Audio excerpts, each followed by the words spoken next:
வணக்கம் மக்களே, இது ஆச்சரியங்களின் அணிவகுப்பு 12 டக்கர். கடல்ல கிடைக்கிற முக்கியமான ஆச்சரியமான ஒரு விஷயம் தான் சங்கு. அதை பத்தின 12 டக்கரான தகவல்கள் உங்களுக்காக. சங்குங்கிறது ஒரு உயிரற்ற பொருள் கிடையாதுங்க.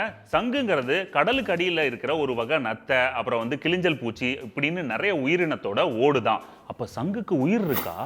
சங்குங்கிறது ஓர் ஓட்டு உயிரினம். அதாவது இங்கிலீஷ்ல சொல்லணும்னா சிங்கிள் பாடி ஸ்பீஷியஸ். இந்த சங்க மெடிசனுக்காகவும் அப்புறம் சாப்பாட்டுக்காகவும் அப்புறம் கைவினை பொருட்கள் செய்யறதுக்காகவும் இன்னும் பல விஷயத்துக்காக கடல்ல இருந்து எடுக்கிறாங்க. அதாவது மனுஷன் பிறந்து சங்குல பால் குடிக்கிறதுலேருந்து கடைசியில சங்கு அது வரைக்கும் சங்கு பயன்படுது. கடலுக்கு அடியில் இருக்கிற சங்கு பூச்சிகள்ல பாத்தீங்கன்னா நிறைய வெரைட்டிஸ் இருக்கு, சைஸ் வாரியாவும் இருக்கு. இது எல்லாமே கடல் மட்டத்திலேருந்து 25 அடிக்கு அடியில தான் சுத்திக்கிட்டு இருக்கும். ஆனா சின்ன சின்ன சங்கு பூச்சிங்கெல்லாம் கடல் மட்டத்தோட அடிப்பரப்புல, அதாவது மணல்ல கிடக்கும். நம்மலாம் கூட கடற்கரையில பார்த்திருக்கலாம். நானும் நிறைய பொறுக்கியிருக்கேன் சங்கு இந்தியால குறிப்பா தமிழ்நாட்டுல அதிக அளவுல கிடைக்குது. அதுலயும் குறிப்பா சொல்லணும்னா தூத்துக்குடி, ராமநாதபுரம், கன்னியாகுமரி இந்த ஏரியால சங்கு எடுக்கிறத ஒரு தொழிலாவே பார்த்துட்டு இருக்காங்க. அந்த தொழில் நலிஞ்சிராம பார்த்துக்கணும். சங்குங்க பார்க்கறதுக்கு அழகா இருக்குல்ல, ஆனா அதுக்குள்ள பூச்சி இருக்கும்போது பாத்தீங்கன்னா அது ஒரு பியூர் நான்வெஜ். ஏன்னா கடலுக்கு அடியில இருக்கிற சின்ன சின்ன புழுக்கள், பூச்சிகள் இது எல்லாத்தையும் தான் சாப்பிடும். நீயும் நானும் ஒண்ணு, நானும் நான்வெஜ். சங்கு பூச்சிகள் நீந்தாது, ஆனா கடல் படுகையில இல்ல பாறை மேலலாம் ஊர்ந்து போகும். அப்படி ஊர்ந்து போகும்போது ஓட்டுக்குள்ள மண்ணு இல்லை வேற ஏதாவது தூசி போயிடக்கூடாது அப்படிங்கிறதுனால அது ஒரு விதமான சலைவாவை தான் வாயால துப்பிக்கிட்டே போகும். அந்த சலைவா இதை ப்ரொடெக்ட் பண்ணும். ஓ, உஷாரா இருக்கீங்க.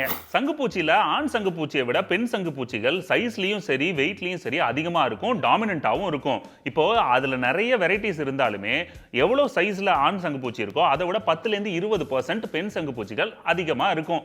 அங்கேயும் பெண்கள் தான் டாமினண்டா.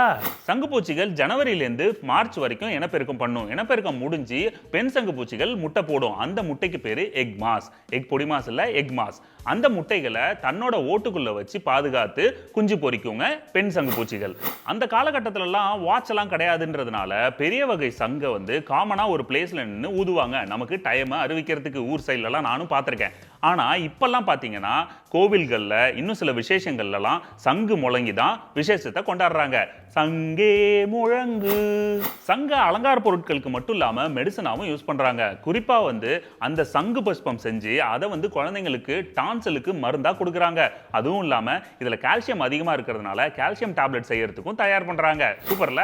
இருக்கிறதுல ரொம்ப காஸ்ட்லியான சங்கு எது அப்படின்னு பாத்தீங்கன்னா ஜாங்சஸ் பைரம். தெளிவா சொல்லணும்னா வலம்புரி சங்கு. இந்த சங்கு வெண் சங்குன்னு சொல்லுவாங்க, சிலுவை சங்குன்னு சொல்லுவாங்க. இது ஒரு பெரிய வகை நத்த ஃபேமிலியை சேர்ந்ததுங்க.